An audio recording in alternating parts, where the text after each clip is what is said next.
Ici, j'ai 2 filets de poulet que j'ai coupés donc finement comme ça, d'accord? Donc là, j'ai mis les filets de poulet donc à cuire. Je mets également donc un petit peu de sel. Donc moi, je prends du sel de Guérande. Ok. Et je vais poivrer légèrement. Donc là, le but c'est de cuire le poulet sur les deux faces et ensuite de l'émietter. Comme ça, on va l'intégrer plus facilement dans nos beignets. Allez, on regarde, ouais, ça colore un petit peu, on va pouvoir retourner. Hein.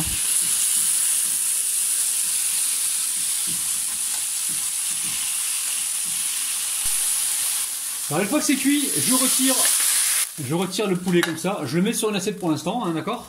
Je remets donc la poêle sur le feu, on va venir y remettre un petit peu d'huile, donc ça vous le gardez, les sucs là. Les sucs c'est la protéine de viande qui est restée collée au fond, ça c'est important, vous le gardez, ça va apporter beaucoup de saveur aux légumes. Donc là on met l'huile un petit peu à chauffer, hein, pas trop, et je viens de mettre donc mes légumes à cuire rapidement, on va juste les snacker un petit peu. Donc là on a un oignon que j'ai coupé en petits cubes, courgette, et là j'ai une tomate, ok? Donc ce qu'on peut faire dans un premier temps c'est déjà mettre les oignons et les courgettes en premier, et je mettrai la tomate sur la fin, d'accord? Donc là pareil on va venir saler, poivrer, on fait attention parce qu'on risque de mettre tout à l'heure des olives. Ok? On risque de mettre un petit peu d'olive tout à l'heure, donc les olives sont salées. Donc là j'ai mis le sel, je rajoute le poivre, et comme je dis, on va juste venir snacker un petit peu avant de rajouter donc les tomates. Alors on va pouvoir rajouter la tomate, donc là la tomate je l'ai coupée en cubes et j'ai récupéré la pulpe. Et la pulpe on va la mettre avec, hein, ça va nous donner du jus, enfin du jus, le jus va s'évaporer mais ça va nous aider à ce que les légumes ne soient pas trop secs. Alors finalement j'avais dit qu'on allait snacker mais je pense qu'on va cuire ça pendant environ quelques minutes, hein, parce qu'il faut absolument que la pulpe elle soit légèrement concassée en fait. Hein.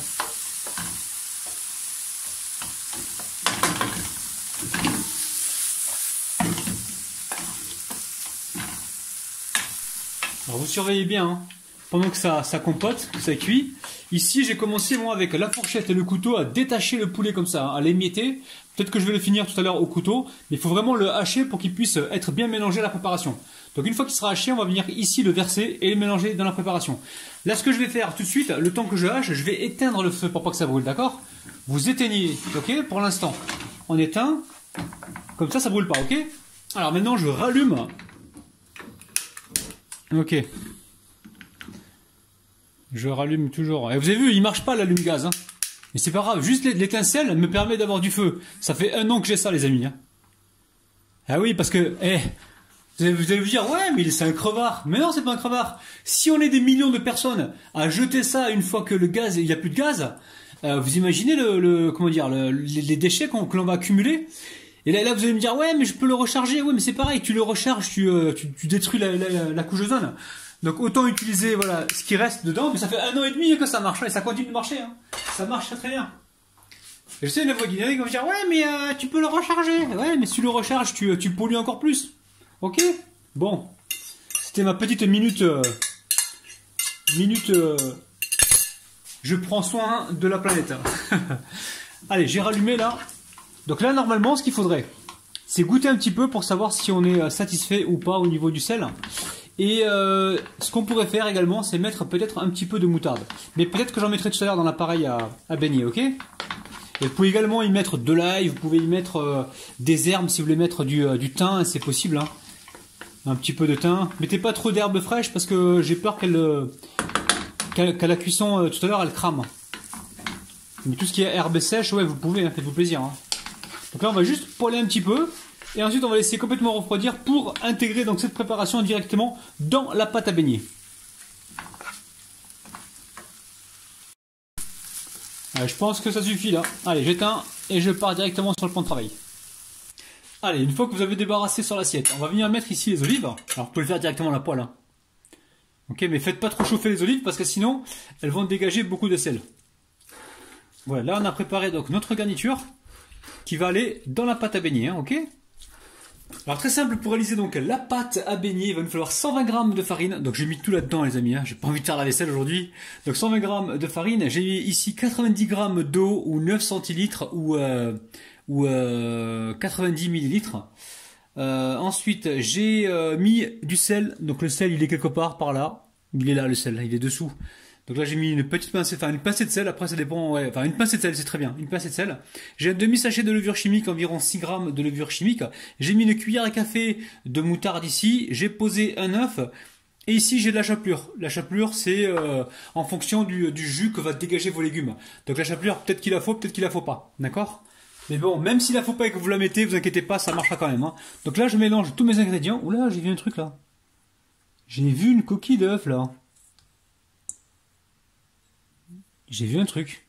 Vous avez vu les amis ou pas? Bon, je verse l'eau. Ok. Et je mélange. Alors, je mélange comme ça pour l'instant.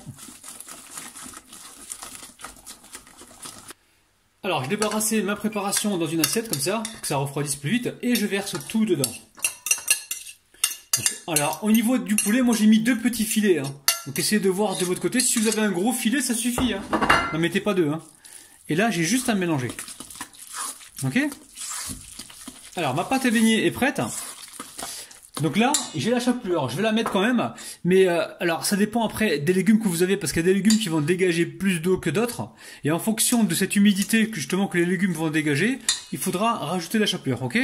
Donc là, on va dire que j'ai environ 2 à 3 cuillères à soupe. Donc pour moi, normalement, ça devrait aller. Après, essayez de voir de votre côté. Il pleut là, vous entendez les amis? Oh, on va prendre la flotte. Allez, je mets l'huile à chauffer, on se retrouve tout de suite. Alors, je vais faire un test, hein, les amis. Je ne sais pas si l'huile est chaude. Vous voyez, là, j'ai le saladier qui est tout prêt. Je le positionne bien pour pas qu'il tombe. Et là, vous voyez ce que je fais? Est-ce que vous voyez, les amis? Non, vous voyez pas.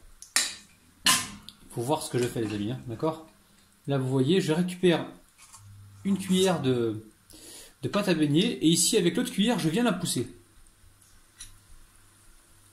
Ok, et je laisse cuire tranquillement et là je me rends compte que l'huile n'est pas encore assez chaude. Je vais attendre un petit peu. Bon, finalement je pense que c'est bon, hein. On va continuer. Hein. Ça sent bon. Ça sent bon aussi. Hein.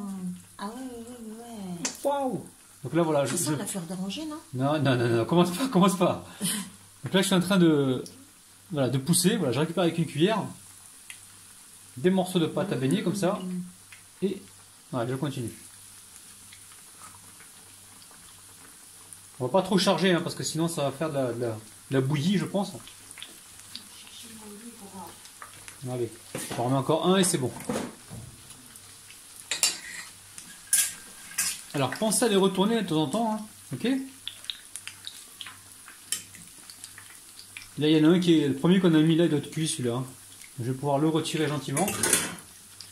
Alors ce que vous pouvez faire c'est vérifier le premier, voir s'il est cuit, pour gérer le temps de cuisson, hein, parce que tout dépend de la forme que vous allez leur donner, plus ils vont être gros et plus longtemps ils mettront à cuire, et l'intérieur sera peut-être pas cuit, d'accord? Donc essayez de trouver le juste milieu qui vous correspond. Ok? Vous avez vu? Allez, je mets ça dans une passoire. Je monte la passoire, il faut que je montre tous les amis, regardez. Vous voyez? Hop là, je mets dans la passoire. Bon, vous avez compris le principe, hein? Je vais continuer ainsi de suite et on se retrouve donc juste après. Allez, on va pouvoir les retirer. On les égoutte bien comme il faut. Vous voyez, ils sont magnifiques. Magnifiques. Je trouve sur le plan de travail.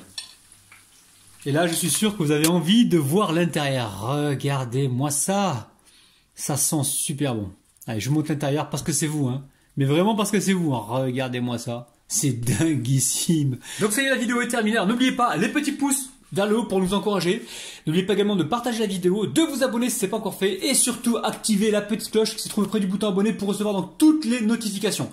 La famille, les amis, j'ai vraiment passé un super moment avec vous. Je vous kiffe, je vous aime et je vous retrouve demain matin à 9 h. Bye bye.